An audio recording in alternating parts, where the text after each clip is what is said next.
Obrigado. Bom dia a todos e todas. Inicialmente, saudar a magnífica reitora, a professora Margarete, em nome dela, saudar todos os demais docentes, técnicos e estudantes aqui presentes, fazer uma saudação especial à professora Elisete, que não está aqui, pró-reitora de Planejamento, que foi minha contemporânea na época do doutorado e que me fez o convite. Veja bem, quando ela me enviou o convite com a sugestão de título, Universidades Públicas no Brasil, Papel, Desafios e Perspectivas, a primeira reflexão que eu fiz é que é um tema bastante amplo e que, com certeza, numa palestra não vai dar para a gente abordar todos os papéis, desafios e perspectivas. Então, obviamente, que tive que fazer um recorte daquilo que eu acredito ser importante de trazer nesse diálogo que a gente vai ter. E eu vou tentar ser o mais breve para a gente também ter uma possibilidade de um diálogo.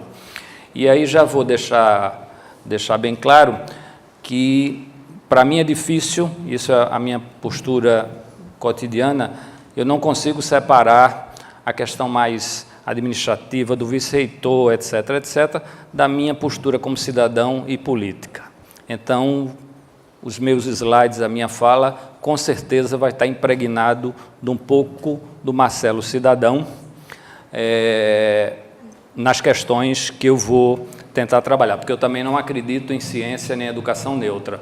Eu acho que a gente tem que se fazer posicionando. Então, vocês vão perceber que tem uma posição respeito àqueles que pensam diferente, mas dentro de uma democracia e dentro de uma instituição de ensino, dentro das universidades, eu acho que a gente fomentar o bom debate de forma respeitosa e plural é, pelo menos, um bom início para a gente tentar avançar nas questões. Ok? Por favor. Eu não entendo uma universidade isoladamente, como uma ilha. A universidade ela está dentro de um mundo, está dentro de um país, está dentro de uma região. Então, eu vou pedir permissão para que esses primeiros slides, eu acho que os 3, eu queria, antes de adentrar nas questões mais focais das universidades públicas, tentar traçar um breve contexto do que está acontecendo no mundo, porque eu acho que é fundamental para que a gente entenda o papel da universidade. Se a gente for para o contexto mundial, o PIB mundial hoje é da ordem de 80 trilhões de dólares.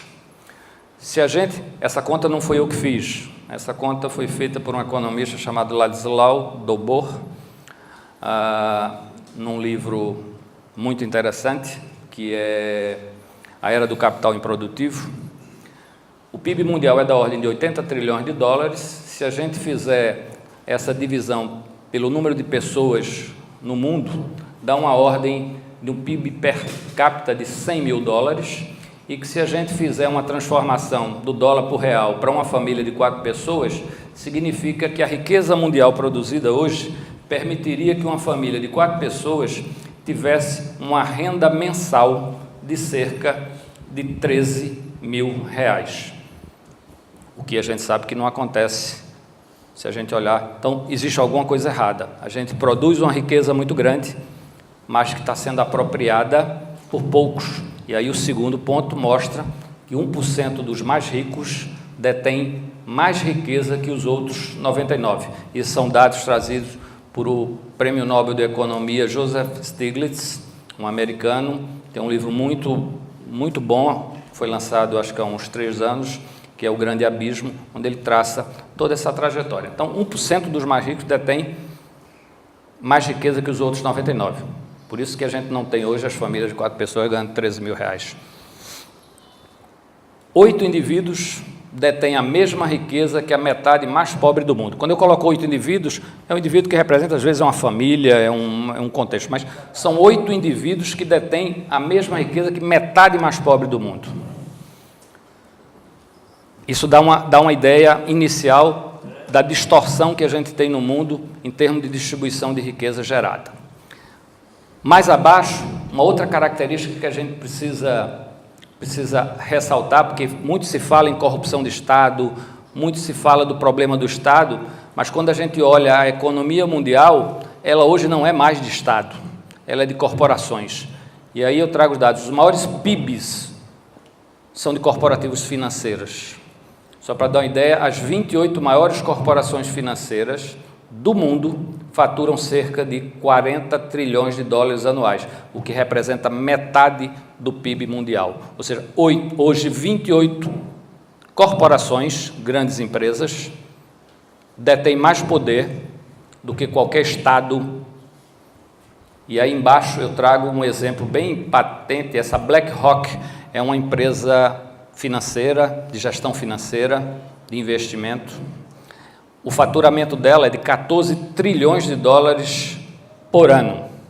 Só para dar uma ideia, o PIB americano, a maior economia mundial, é de cerca de 15 trilhões de dólares. Ou seja, a BlackRock, uma empresa, tem tanto poder quanto os Estados Unidos da América. Só para comparar, para a gente ficar um pouco mais triste, o Brasil tem um PIB de 1,6 trilhões. A BlackRock, ela tem um poder econômico de 11, 12 vezes mais do que o Brasil.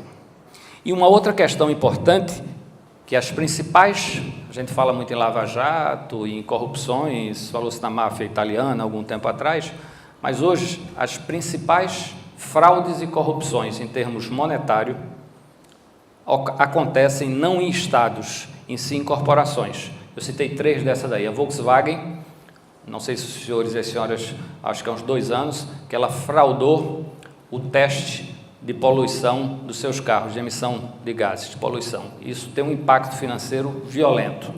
A farmacêutica GSK, com a questão de remédios, uma série de fraudes, e a Samarco, que é mais próximo da gente, com a questão do caso Mariana e de outras situações. Então, infelizmente, a nossa mídia e a nossa sociedade olha muito para a corrupção, que deve ser combatida, óbvio, do Estado, mas esquece de 2 coisas.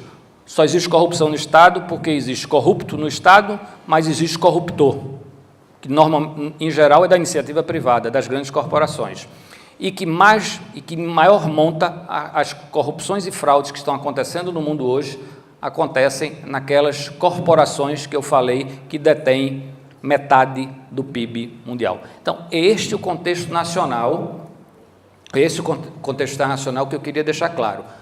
Novamente, porque eu entendo que o papel das universidades públicas tem que estar antenado com o que está acontecendo no mundo. Nós não podemos ser ilhas. No contexto nacional, uma discussão que para mim é a base do que está acontecendo nesse país hoje, em qualquer das áreas, política, econômica, etc., etc., e que às vezes a gente não percebe, é o embate que existe hoje entre 2 visões de mundo. Aquela que defende o estado do bem-estar social, onde o Estado é propositor e gestor de políticas públicas que podem contribuir para minorar as desigualdades, fornecer igualdade em oportunidades, que é o Estado do bem-estar social, e o Estado mínimo, que nas últimas décadas se proliferou de uma forma bastante acentuada no mundo inteiro, e que um dos principais representantes é o modelo neoliberal de desenvolvimento que acontece no mundo inteiro. Então, essa é a discussão que a gente precisa fazer. Que tipo de Estado a gente quer para o nosso país? E como disse, como não advogo a neutralidade, eu defendo fortemente, e isso vai impactar no futuro das universidades, a prevalência de um Estado do bem-estar social. É só com o Estado do bem-estar social que a gente vai conseguir o desenvolvimento, a consolidação das universidades públicas. Se o Brasil optar por o caminho do Estado mínimo, as universidades públicas, federais, estaduais, de que ordem seja, terão grandes dificuldades. Me corrigindo, terão não, continuarão tendo as grandes dificuldades que a gente tem se defrontado nos últimos anos. Só para dar uma ideia também disso daí, dessa visão de mundo, de Estado de bem-estar social e Estado mínimo, todo mundo aqui acompanhou o que aconteceu nos últimos um ano e pouco atrás, mais ou menos, quando da discussão da criação da PEC. O que eu trago esses dados aí, não são meus, a parte final é uma avaliação minha, mas são dados da professora Tânia Bacelar, economista, professora titular da Federal de Pernambuco e que já foi secretária de Fazenda do Estado de Pernambuco, onde ela mostra o que é que aconteceu, na verdade, com a PEC. Antes da PEC, a gente tinha para a educação uma determinação constitucional de uso de 18% das receitas líquidas de impostos, chamada RLI, vinculadas como consta no artigo 198 e 212 da Constituição, através do artigo 104, etc., etc. O que foi feito com a PEC? A PEC acabou com essa obrigatoriedade, essa vinculação do percentual que é disponibilizado para educação e saúde, do que determinava o artigo 104 da Constituição, o artigo 198 e 212 da Constituição, retirou essa vinculação e vinculou o aumento nas receitas em educação e saúde a partir da verificação inflacionária, do índice inflacionário. Só para dar uma ideia, a professora Tânia fez esse cálculo, comparando o que vai acontecer e o que está acontecendo de 2016 a 2025, sem a PEC e com a PEC. Na educação, o impacto que a PEC causará, se essas condições, mais abaixo eu vou fazer um comentário adicional, mas se essas condições econômicas permanecerem até 2025, em educação nós teremos uma perda da ordem de 45,9 bilhões da educação. E apesar de estarmos no ambiente educacional, tem algo mais grave, é o da saúde. A saúde, há uma perda de 301 bilhões com a permanência da PEC. E tem algo mais grave ainda, a natureza dessa PEC, para que a gente tenha mais recursos, a gente tem que apostar numa economia ruim para o país, porque essas perdas aumentam quando a inflação é baixa e a arrecadação de impostos é alta. Porque antes da PEC, a minha receita estava vinculada aos impostos. Ou seja, se eu aumentasse os impostos, era bom para mim. Agora não. Agora bom para mim é que aumenta a inflação e a baixa arrecadação. Ou seja, eu estou apostando numa economia ruim. Pasmem os senhores e as senhoras. Se a economia quanto mais a economia do Brasil piorar, menos perdas nós teremos com a PEC. E quanto mais a economia melhorar, nós teremos mais perdas proporcionais ao que teríamos se a PEC não estivesse estabelecida. Isso é muito grave. Se a gente já começou a sentir o efeito da PEC, nós vamos sentir, tanto na educação como na saúde, fortemente a partir para o ano, porque a educação e saúde foi dado um prazo de início de vigência a partir de 2019, então o impacto vai ser muito grande. Então, este é o contexto nacional, e as universidades, do mesmo modo que precisam se posicionar em relação ao que está acontecendo no mundo, precisam se posicionar no que está acontecendo com o país. Não é terrorismo, não é alarmismo, mas se o modelo econômico que está posto perdurar por mais anos, as universidades públicas desse país, sejam elas federais ou estaduais, terão extrema dificuldades no seu funcionamento. Ok? Por favor. Só ainda no contexto nacional, a fonte de financiamento das universidades, todos sabem, são os impostos. A partir dos impostos que o governo arrecada, o governo federal, é encaminhado. E aí tem um problema que eu não sei o que é que acontece, aliás, sei, são interesses. Se fala em reforma de previdência, se fala em reforma trabalhista, se fala em reforma da casa, se fala da reforma das estradas, se fala de tudo que é reforma, mas não se discute reforma tributária. E, para mim, é o ponto central de que país a gente terá para o futuro. Só para dar uma ideia, a questão tributária no Brasil hoje, os 10% mais ricos têm uma incidência tributária, a carga tributária que incide sobre ele é da ordem de 21%, enquanto que os 10% mais pobres têm uma incidência de 32%. O porquê disso? O modelo de tributação que nós temos. O nosso país carrega a sua carga tributária fundamentalmente no consumo. Um pobre que entra no supermercado e compra 1 quilo de feijão e que pagar R$2 de imposto, um milionário que entrar no caixa seguinte, que comprar esse mesmo saco de feijão paga os mesmos R$2. Porque a nossa tributação, ela está centrada no consumo. Se você olhar, porque uma coisa é também um mito, quando a gente fala, isso está sendo massificado. A gente paga muito imposto. Ok, ponto. Tem a questão do retorno do tributo, que em países mais desenvolvidos esse retorno é muito alto, no Brasil é muito baixo. Mas quando você compara, a nossa carga tributária total é da ordem de 32,6, isso são dados da Organização de Cooperação e Desenvolvimento Econômico, isso está publicado, acho, na Carta Capital. A nossa ordem tributária é da ordem de 32,6. Quando você coloca para os outros países, Bélgica ganha para a gente, ganhou no futebol e ganha também na carga tributária para a gente.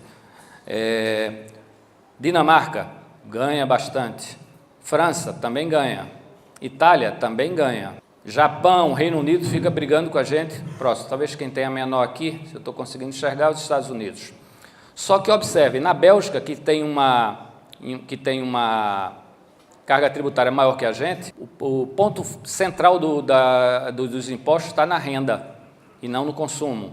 Quando a gente vai para Dinamarca, 63% da tributação está sobre renda e não sobre o consumo. No Brasil, a gente concentra a tributação no consumo e não taxa da forma que deveria taxar a renda e o patrimônio. Só para dar uma ideia, acho que vocês ouviram há pouco, talvez em algumas reportagens, o Brasil, junto com a imensa potência chamada Eslovênia, são os únicos países do mundo que não tributam lucro e dividendos das empresas. Ou seja, o empresário que tem um lucro, aquele lucro não é tributável, ele entra integralmente na conta desse indivíduo. Enfim, a gente precisa urgentemente rediscutir para que a carga tributária do Brasil possa vir para cá, para renda e patrimônio. É taxação de grandes fortunas, é uma série de coisas. Então, isso é fundamental, essa discussão. Para que a gente não caia, ano passado se criou muito o Banco Mundial entrou nessa jogada, a mídia entrou, dizendo que para se fazer justiça social tinha que se cobrar mensalidade para que dos mais ricos. Primeira coisa, vocês estudantes podem não perceber, mas vocês pagam mensalidade aqui na UFPB, como meus alunos, todos pagam. Aliás, e eu também pago a sua mensalidade, a reitora, porque é com os impostos que a gente consegue financiar essa instituição. Então, nós já pagamos mensalidade. Então, em vez da gente estar pensando em cobrar mensalidade, a gente podia estar pensando em fazer uma reforma tributária, para que quem tem mais, pague mais.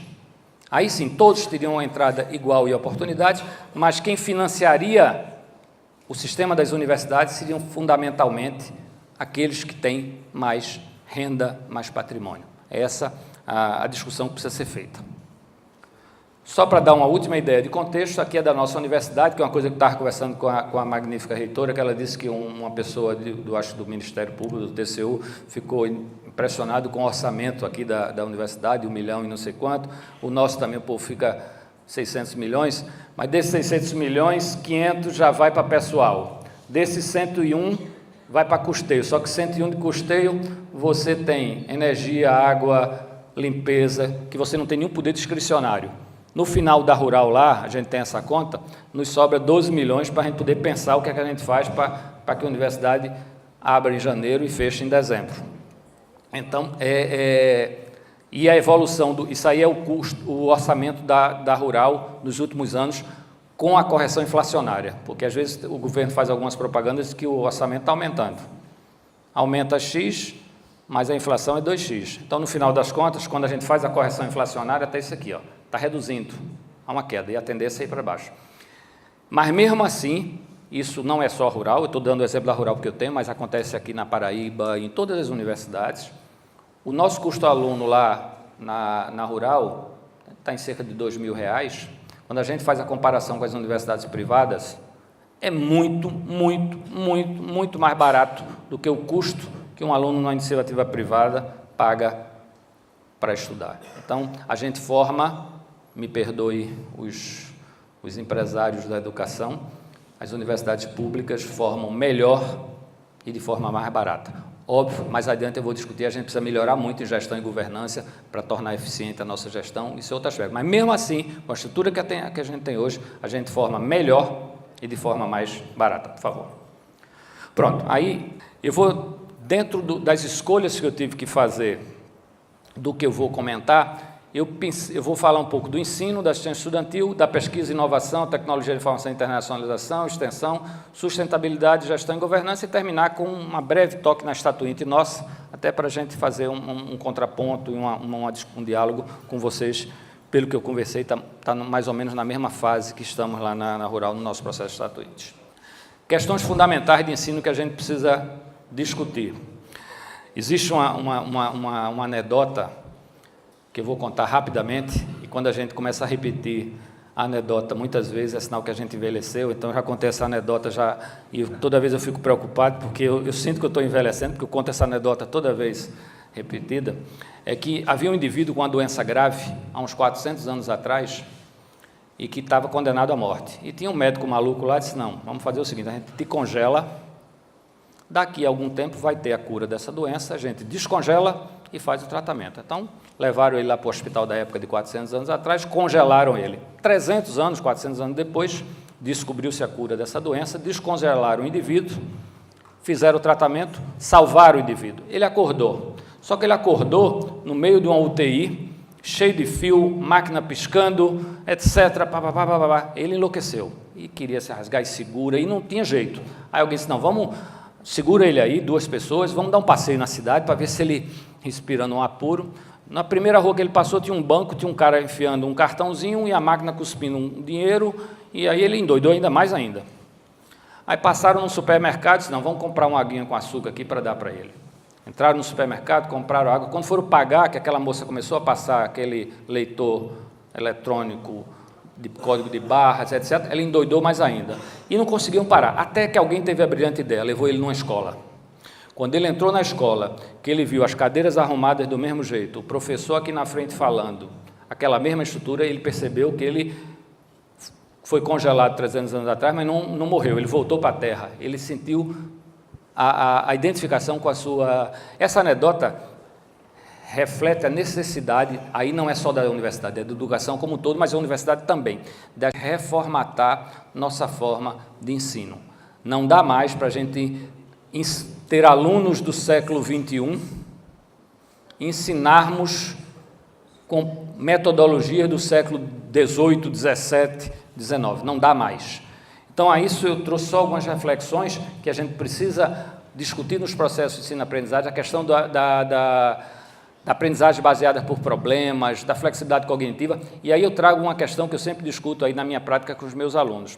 É interessante que a escola, ela faz exatamente o inverso do cotidiano nosso. Todo mundo, quando acordou aqui, e durante toda a sua vida, você acorda, se defronta com um problema, e aí o problema não precisa ser nada, atravessar uma rua. Para resolver esse problema, você constrói o conhecimento, no caso da rua, olhar para um lado, olhar para o outro, ou de outro problema, e a partir da construção do conhecimento que você faz, você encontra a solução e atravessa a rua. A vida da gente é isso. Problema, constrói conhecimento, resolve. A escola faz exatamente o inverso.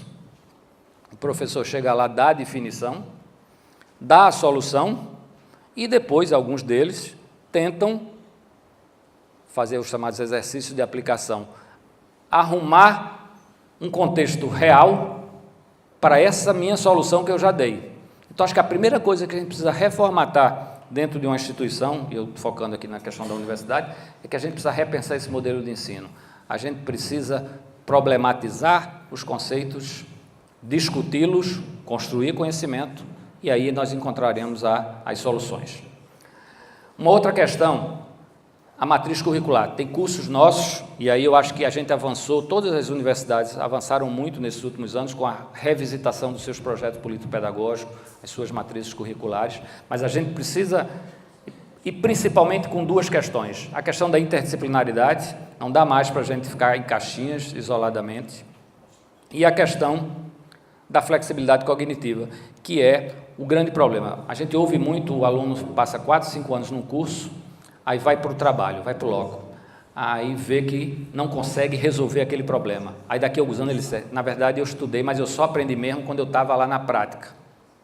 Por quê? Porque nós ensinamos, e aí eu vou usar uma expressão de químico, nós ensinamos, qualquer que seja a área, muito condicionado às condições normais de temperatura e pressão. A gente arruma um mundo ideal, ensina para o nosso aluno, só que quando ele vai para o mundo real, ele quebra a cara. Então a gente precisa incluir na matricular uma forma de você ensinar, isso é o objeto da flexibilidade cognitiva, ensinar em vários contextos reais. Ele visita os vários conceitos. Isso foi um conceito de uma teoria chamada teoria da flexibilidade cognitiva, proposta pelo pessoal da medicina lá nos Estados Unidos e por um psicólogo, Randy Spiro, onde você estuda em casos reais, você constrói conhecimento. E aí a expectativa é que quando você vai para o mundo do dia a dia, do seu cotidiano de trabalho, você consegue readaptar o seu conhecimento a uma situação nova e não quebrar a cara e ter uma resposta adaptativa importante. Uma outra questão que a gente precisa discutir no ensino, nas universidades, é a questão da retenção e da evasão. A gente estava ontem numa discussão sobre taxa de sucesso, que caiu bastante nos últimos anos, em primeiro momento, por conta do SISU. O SISU e o Enem eu defendo fortemente, mas o SISU precisa avançar ainda mais. Os reitores, através da Andif, têm feito essa discussão. No início eram 3 opções. O que é que acontecia? O aluno entrava naquela opção que dava a nota, às vezes não era aquilo que ele queria, e depois com o FIER da vida ou com o ProUni, ele ia para a universidade particular e se evadia. Já se avançou para ter duas opções, e há uma discussão para que seja uma opção apenas para qualquer universidade do Brasil. Então, você vai ter 60 universidades disponíveis para você entrar, sua nota de entrada, mas naquele curso que você quer. Porque o que acontece é que, a partir da implantação do SISU, apareceu uma questão de evasão, que a gente chama de evasão precoce. A evasão, anteriormente ao SISU, era uma evasão que acontecia do meio para o final do curso. Agora, o forte da evasão é primeiro e segundo período. É a evasão precoce, é efeito do SISU, porque o aluno, às vezes, entra num curso que não quer, porque a nota deu, porque a família pressiona, para ele fazer a festa, para ele raspar a cabeça, para a menina raspar a sobrancelha, aquela questão social, e daqui a pouco ele vê que não quer e faz uma outra universidade e sai, e a gente tem um problema de evasão muito grande. E temos o problema de retenção. Quando a gente estava ontem falando de taxa de sucesso, a gente está rediscutindo cada curso lá na universidade, criou uma comissão para tentar refletir. Eu tinha colocado que a gente tem variáveis exógenas e variáveis endógenas. As variáveis exógenas, para que justifica essa retenção, muitas vezes, para essa retenção e evasão, é às vezes a natureza do curso, o curso que não está fazendo sentido, que é uma coisa que a gente precisa discutir de uma forma muito tranquila, mas muito forte nas universidades. Tem cursos que não tem mais cabimento existirem. Você forma numa turma de 40, você forma 5, e desses 5, 4 não atuam mais na área. Então, você está tendo um investimento público da ordem de 5 anos de gastos, salário do professor, para formar 5 pessoas e 4 vão atuar numa turma de 40. Por vezes, esse curso não faz mais sentido. Então, a gente tem que discutir. Há uma resistência, existem algumas pessoas que acham dono do curso, dono da disciplina, e que se acaba esse curso, acaba a minha disciplina, como se a disciplina fosse da gente, como se o curso fosse da gente. Então, a gente precisa discutir essa questão de uma forma muito forte. E tem as variáveis endógenas, que são coisas simples de melhorar a revisão, a retenção nesse processo. Às vezes, quando a gente vai estudar um curso, a gente vê que a retenção daquele curso é no 5º período, na disciplina não sei que lá, não sei que lá. Quando você vai olhar, é o professor que às vezes tem uma postura de dizer, a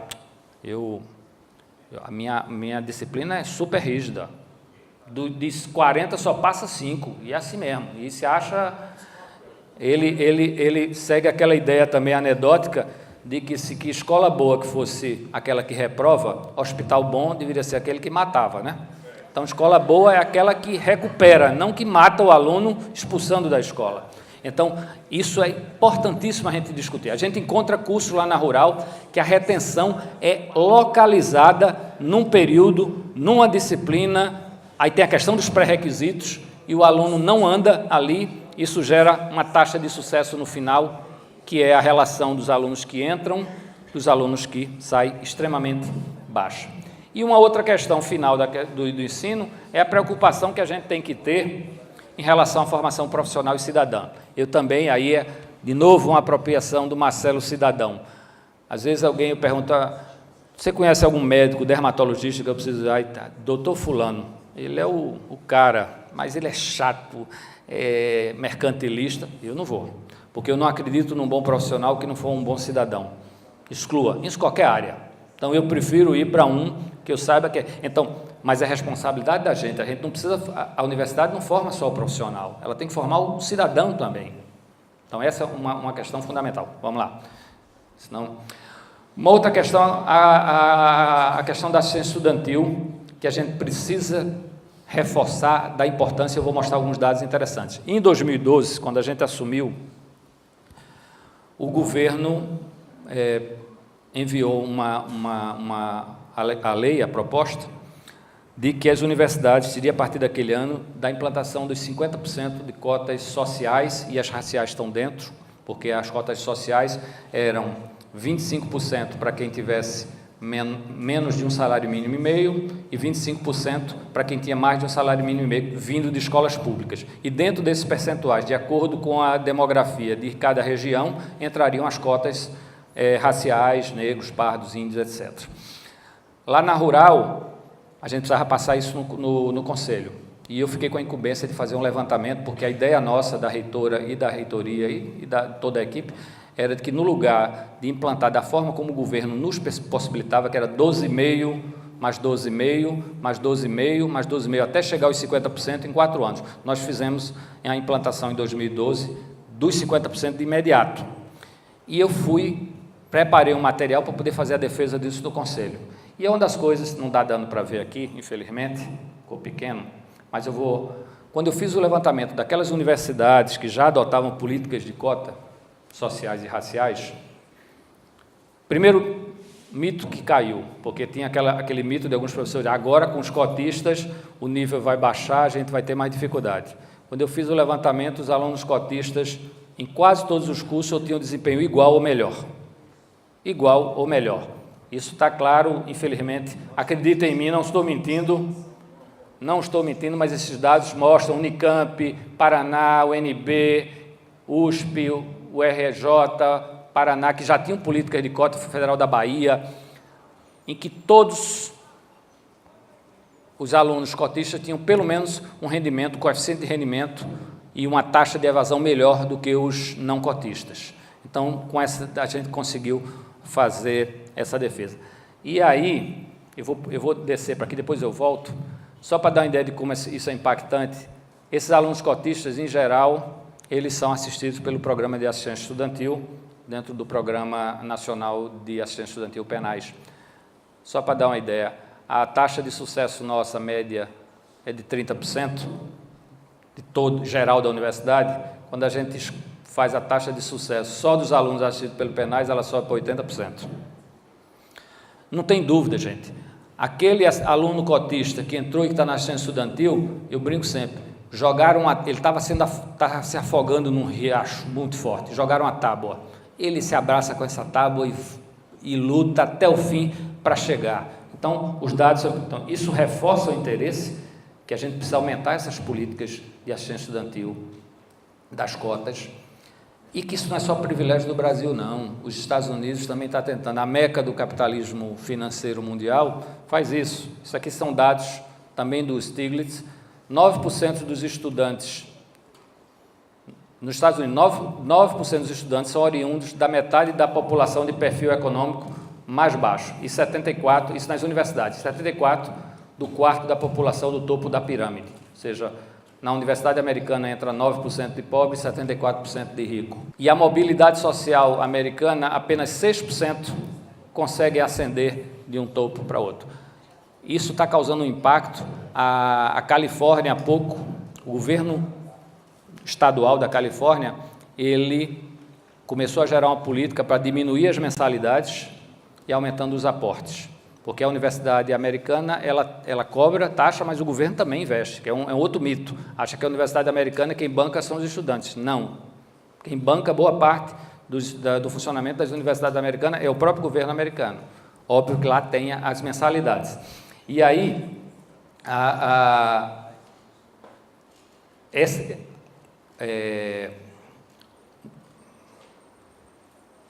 a Califórnia, tinha esquecido, ela fez essa proposta para alterar esse percentual e diminuir a mensalidade. Por quê? Porque está ocorrendo um fenômeno nos jovens americanos muito interessante.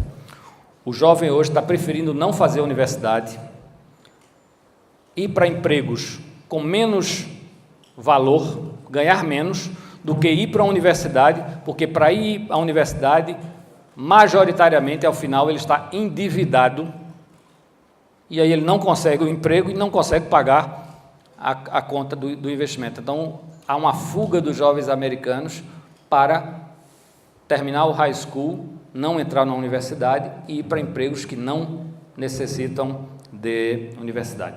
E aí, isso fortalece a nossa ideia de que é necessário que as universidades caminhem para amplificar as políticas de permanência, que são as bolsas de auxílio. Lá na universidade nós temos programa de apoio ao docente, residência universitária, programa de apoio ao ingressante, que é uma coisa que quando a gente assumiu, eu recebia muito aluno, coitado, que não...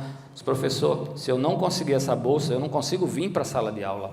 E uma bolsa do PAD, ela leva mais ou menos de 3 a 4 meses para ter um processo de edital, de julgamento. Então, a gente perdia alunos de imediato. E aí a gente criou, logo que assumiu, o PAI, que é o seguinte: todo aluno, de uma forma muito simplificada, ele, com uma documentação mínima, sem precisar... Porque no PAD, o assistente social vai na casa, faz toda uma visitação, mas só com a documentação, a gente presume a verdade naquela documentação, ele recebe 6 bolsas durante o período, os 6 meses de bolsa no primeiro período, que é o tempo que ele vai concorrer ao PAD, e se ele de fato for aluno que necessita desse recorte social, ele passa a receber essa bolsa, que também a gente mudou, porque era uma... Tem coisas que você não acredita. A bolsa, quando a gente assumiu lá essa do PAD, professora Margarete, era ela de 1 ano mais 1 ano. E o argumento das pessoas que nos antecederam, sem nenhum juízo de valor, a gente sabe o calo que aperta, não gosto de fazer nunca juízo de valor de quem está atrás, porque a gente não sabe a dificuldade das pessoas, e não pode ser injusto. A justificativa era que, depois de 2 anos, esse aluno já teria que ter procurado uma bolsa de PIBIC, de PIBID, não sei o quê, para conseguir. Só que nem todo mundo conseguia. E o que é que acontecia com esse aluno de 2 anos de recorte social? Ele tinha bolsa durante 2 anos, o curso dele era de 5. Acabava essa bolsa, ele ia embora. Para mim era uma política, me desculpe a expressão, burra, porque perdi o aluno e gastei 2 anos de dinheiro público desnecessariamente. Então, a gente ampliou as bolsas do PAD para durante todo o curso. Se o aluno tem 5 anos, 5 anos de bolsa. Também, se ele atrasar, ele fica sem a bolsa. Então, é uma forma também da gente estimular, e por isso que a taxa de sucesso também desses alunos são de 80%, porque dificilmente ele fica perdido nisso aí. E outros programas que eu não vou detalhar mais. Pode passar. Tentar fazer num slide só um apanhado de pesquisa, inovação, tecnologia de informação e internacionalização. Em relação à pesquisa, as universidades hoje têm dois principais fontes de financiamento. Um dos órgãos de governo, tipo CNPq, CAPES, FACEP, e aqui deve ter outras siglas assemelhados, e hoje a FINEP. Eu acredito que aqui também a Universidade Federal da Paraíba carrega recursos do FINEP, porque ela é dependente do número de doutores e é um aporte fundamental.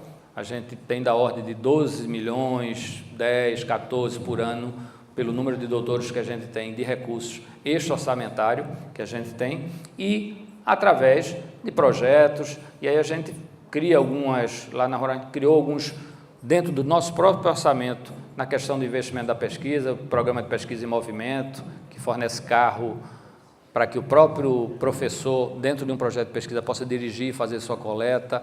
São algumas ações, eu não vou detalhar isso aqui, para publicação, etc, etc.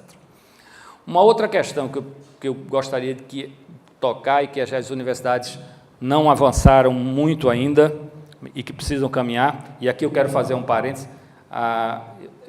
Quando a gente assumiu, a gente não tinha um núcleo de inovação tecnológica, o NIT, que cuida de registro de patente. A Rural tinha uma patente.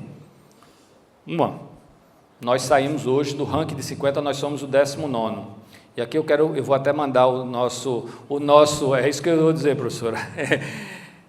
eu vou mandar o nosso diretor do NIT para dar uma passeada na Paraíba, porque nos 4 primeiros lugares está a Universidade Federal da Paraíba e a Universidade Federal de Campina Grande. Então deve ter alguma coisa aqui na Paraíba que eu vou pedir, porque depois de muito esforço a gente saiu do 100º, não sei o que lá, para... E esse ranking não é só de universidades, não, é de instituições.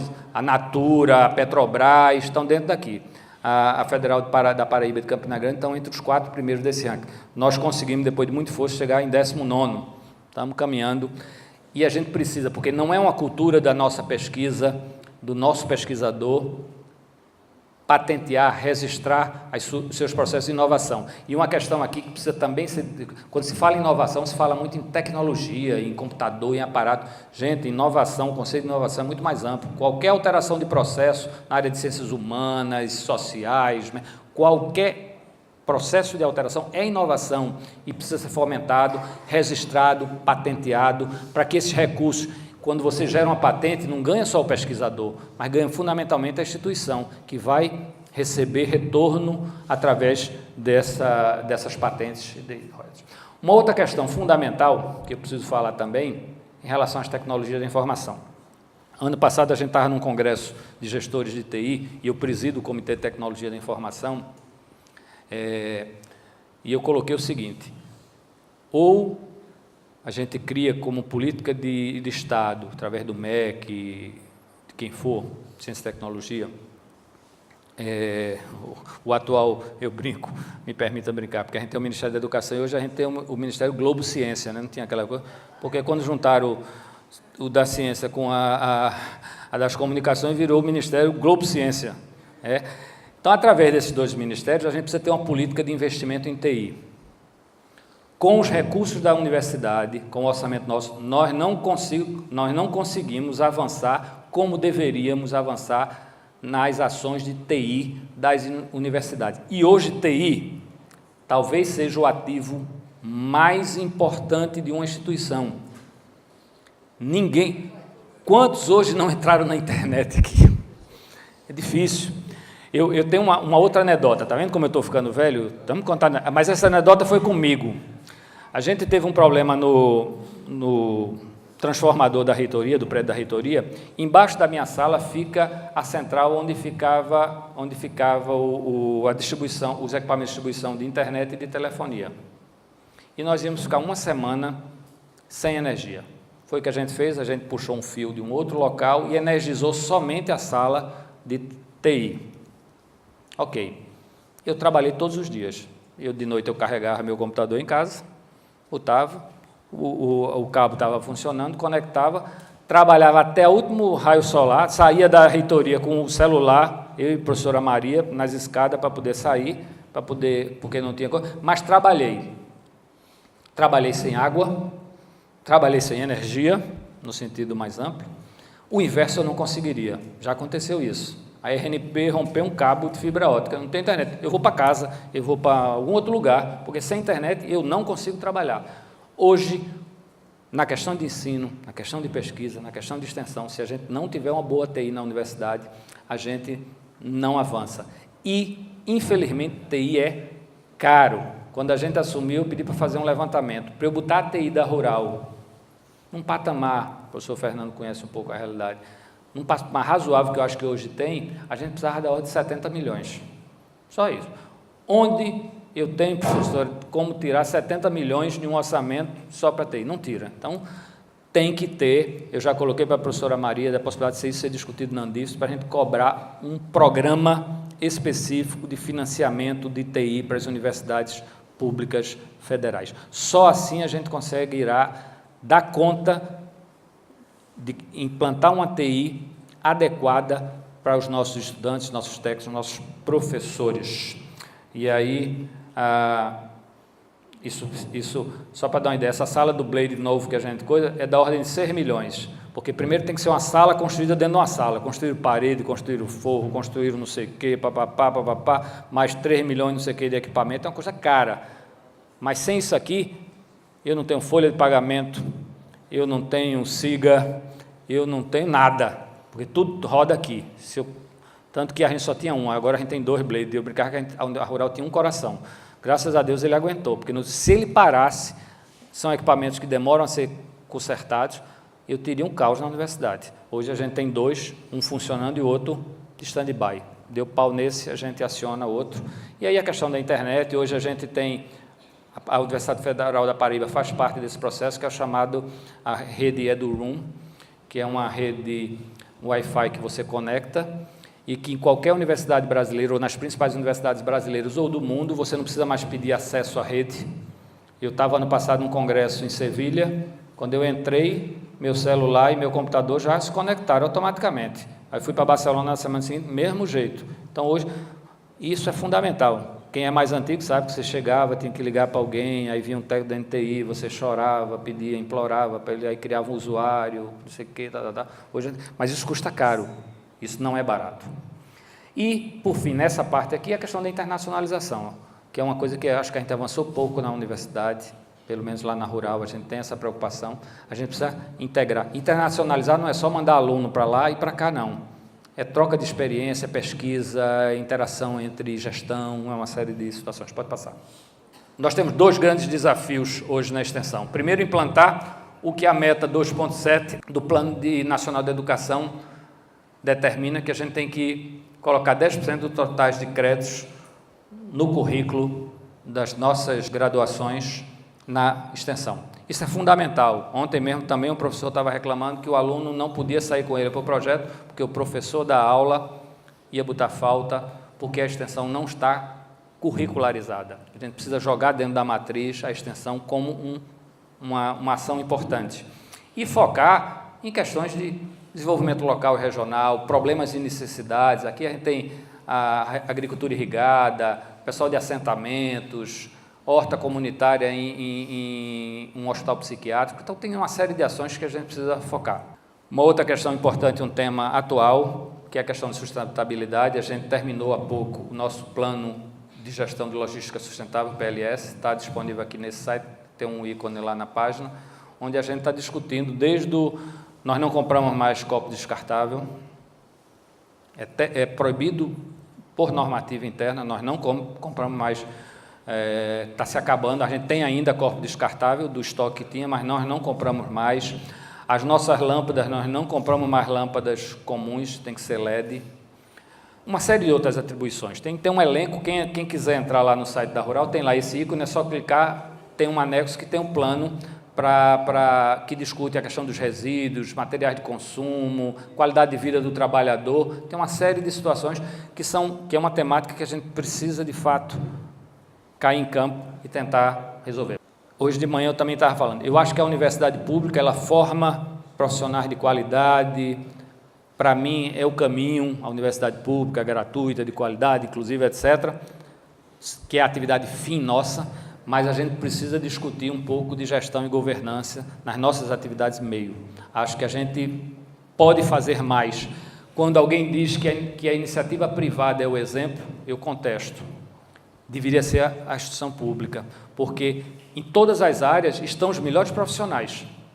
Então, a gente precisa discutir gestão e governança, que, de fato, em alguns setores das nossas instituições, nós não temos uma gestão e governança apropriada, que poderia gerar, para a atividade fim, indicadores muito melhores. Então, a gente tem que, e não é à toa, quando a gente vê as universidades, eu não vou citar, mas tem universidades que entraram nesse processo de gestão e governança um pouco antes, pelo menos do que a Rural, e que os indicadores, não por coincidência, se apresentam melhores do que os nossos. Então, a gente, quando assumiu, a gente já implantou o Plano de Desenvolvimento Institucional, o PDI, e hoje a gente segue, foi feito de 2012 a 2016, e já foi feito em 2016 o novo plano, que vai, até 2020, e o PPI. Então, isso foi carreado pela Proplan, que foi uma questão importante. A nossa Pró-Reitoria de Planejamento incluía as obras e engenharias.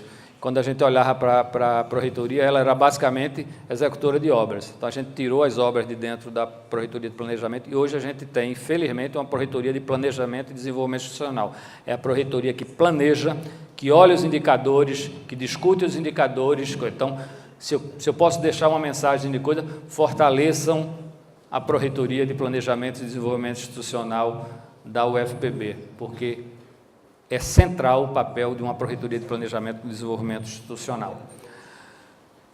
Como eu era presidente do Comitê de TI, a gente fez o nosso primeiro PDTI. Existia uma lei que obriga a gente criar o Plano Diretor de Tecnologia da Informação. Nós não tínhamos, nós fizemos em 2013, até 2015, já renovamos o nosso Plano Diretor, que traça todas as políticas de contratação de TI.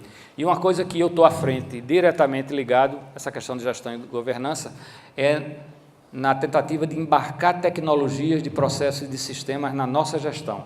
Então, eu tenho trabalhado com a implantação do Programa Eletrônico Nacional e do SEI, que chamam PENSEI, que é você tornar hoje acabar com os processos em papel e tornar todo eletrônico.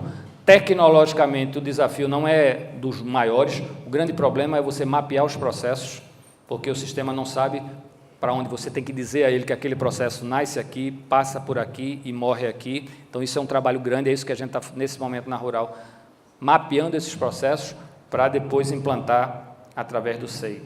Uma outra coisa que eu tenho, isso eu trouxe porque eu usava isso na minha vida de pesquisador, a gente teve um curso, está tendo curso com os nossos servidores para trabalhar com uma plataforma que é gratuita, que é o Trello, que é de gestão de processos e que otimiza, porque eu me danava, como vou falar com bem nordestino, eu me danava quando eu queria saber de uma coisa, eu tinha que ligar para fulano está de férias, não, fulano saiu para tomar uma água, não é com fulano, é com Beltrano, a gente passava o dia para achar uma informação, e eu ficava agoniado, porque eu acho que para o gestor precisa de muita informação e de forma rápida para tomar a boa decisão, senão ele não toma uma boa decisão, então eu ficava tateando para achar, então eu queria abrir uma tela de um computador, de uma televisão lá, que eu dissesse, projeto de esgotamento sanitário. Está aqui a foto do que foi feito, quem é, quem não fez, está com quem eu cobro. Então, isso eu estou tentando fazer através do Trello. Nós tivemos curso, estamos capacitando. Nesse momento, é uma adesão voluntária, alguns setores estão fazendo, para que a gente possa criar cultura, mas eu espero que no futuro, as próximas gestões, possam tornar, ou o Trello ou outro, como uma ação obrigatória. Aquele gestor que assumir um cargo, ele vai ter que fazer, não tem que ficar fora disso, não. Uma outra questão, isso aí, como eu trabalho com TICs na educação, eu usava as redes sociais na minha prática pedagógica. Então, eu tinha, por exemplo, no Facebook, o Fernando sabe que acompanha um pouco, eu tinha, na época, como professor, 200 amigos no Facebook, que eram meus alunos, e que eu trocava. O Facebook a gente usa mais para interação, não é para colocar informação daquela aula, mas para amplificar a interação. Quando eu assumi a vice-reitoria, eu estava um belo dia, umas 7 da noite na reitoria, uma menina que foi minha aluna mandou uma mensagem inbox. Professor, eu estou aqui no prédio da Educação Física, no segundo andar, fui no banheiro, o banheiro a luz está queimada. Não tem. Eu disse, tá bom. Peguei o telefone, liguei para o plantão da elétrica, e disse, olha, lá no segundo andar, no prédio da Educação Física, banheiro feminino, a luz está queimada. Vão lá para consertar. Meia hora depois, o eletricista me deu o retorno, professor, já troquei. Só que antes da meia hora, a menina, 15 minutos depois, mandou, professor, muito obrigado, já foi resolvido. Eu desliguei o telefone e eu fiquei. Quantas calorias eu gastei nesse processo? Mínimo. Peguei o telefone, falei umas 4 palavras e resolvi. Aí fiquei imaginando, se isso fosse mandado uma CA, se isso fosse mandado um memorando, se fosse quanto tempo? E aí eu comecei a perceber que essas redes sociais têm um papel de gestão, de amplificar, e hoje eu uso muito isso. Gerou um problema, eu saí de 200 para 5 mil, porque não cabe mais, então tem 5 mil, todo dia de manhã, minha agenda só começa às 9 horas, porque de 7 às 9 eu vou atender o Facebook, eu respondo a todo mundo, eu interajo, eu mando para o setor o problema, e a coisa anda, então,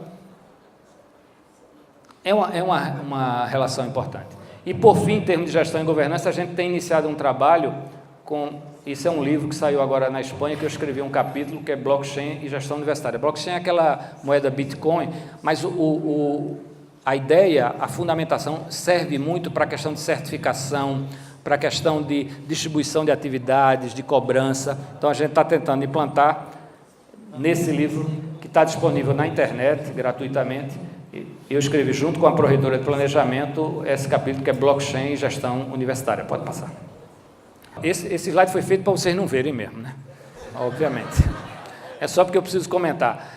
Eu fui o presidente da comissão que modelou, vai ser redundante, que modelou o modelo da Statuinte. E o modelo da Statuinte, em linhas gerais, que a gente tem uma comissão preparatória, que é a comissão que está mobilizando, fazendo algumas ações como essa, de mobilização da comunidade a participar desse evento, já está rodando isso. Está iniciando agora a comissão organizadora, que é aquela que vai organizar o que a gente chama de assembleias temáticas e assembleias livres. Assembleia temática são aquelas assembleias que a comissão elabora de acordo com as temáticas principais da instituição, da universidade. E as assembleias livres é qualquer grupo que queira falar de qualquer coisa, ele organiza e manda os dados depois para a comissão organizadora. Essa comissão organizadora mapeia tudo isso e vai entregar ao Congresso Statuinte, que são as pessoas que vão ser eleitas dentro de uma matriz, de uma universidade. A única coisa que a gente exigiu dos futuros congressistas é que eles tenham participado de pelo menos 50% das assembleias temáticas, para evitar de cair de paraquedas depois de toda a discussão ser feita, ele cair para fazer o Congresso Statuinte. Então, isso está acontecendo. Aqui houve um certo embate, porque há uma ala que defendia que o documento que saísse da Statuinte fosse homologado sem nenhuma discussão nos 3 conselhos, no nosso caso o Conselho Universitário, o Conselho de Ensino e Pesquisa e o Conselho de Curadores, e uma outra que defendia a possibilidade desse conselho reestruturar algumas coisas. No final se criou um híbrido disso. Primeiro, que todo esse processo tem que passar pela Procuradoria Jurídica para que ela homologue, porque senão pode criar, eu acho que foi a UNILA que criou uma normativa dentro do seu estatuto, que depois não foi válido, foi derrubado e que teve, então é um trabalho que é inconsistente. Então tem que ser um retrabalho, tem que se fazer. Então a gente tem que passar na jurídica e a gente criou um modo seguinte: o Congresso Statuinte manda para os 3 conselhos, se os 3 conselhos concordarem com o jeito que está, ele já aprova de imediato. Se ele tiver alguma modificação a fazer, ele só pode fazer com 2/3. Esse 2/3 não é aprovado automaticamente, ele volta para o Congresso Statuinte. O Congresso Statuinte, se menos de 2/3, para ele remodificar, ele precisa de ter 2/3 também, não mais da maioria simples, que vai ser a votação normal do Congresso, e só isso volta para o Conselho Universitário, os 3 conselhos, e aí os 3 conselhos têm a palavra final. Eu fiz esse levantamento de todas as universidades que eu vi naquela época, a palavra final, gostemos ou não, tendo visões, foi sempre dos conselhos, no caso dos conselhos universitários. Lá na Rural a gente está colocando que a palavra final vai ser dos 3 conselhos, que a gente chama de colegiado estatuinte, Consul, CEP e curadores. Enfim, para terminar, papel, desafio, perspectiva. Na minha ótica, defesa intransigente do ensino superior público, gratuito, de qualidade e inclusivo, fortalecimento de programas de reestruturação, expansão, interiorização das nossas universidades, discutir essa falácia que se comenta muito nos outros, da questão de meritocracia. Me desculpe quem discordar. Meritocracia é uma palavra que só faz sentido no dia que todos tiverem iguais oportunidades. Enquanto isso, meritocracia é uma falácia. E o papel da universidade é fazer com que, ajudar a que a gente construa uma sociedade com igualdade de oportunidades. Aí sim, aí eu posso falar de meritocracia, porque aí as pessoas vão, nas suas especificidades, galgar os espaços que queiram.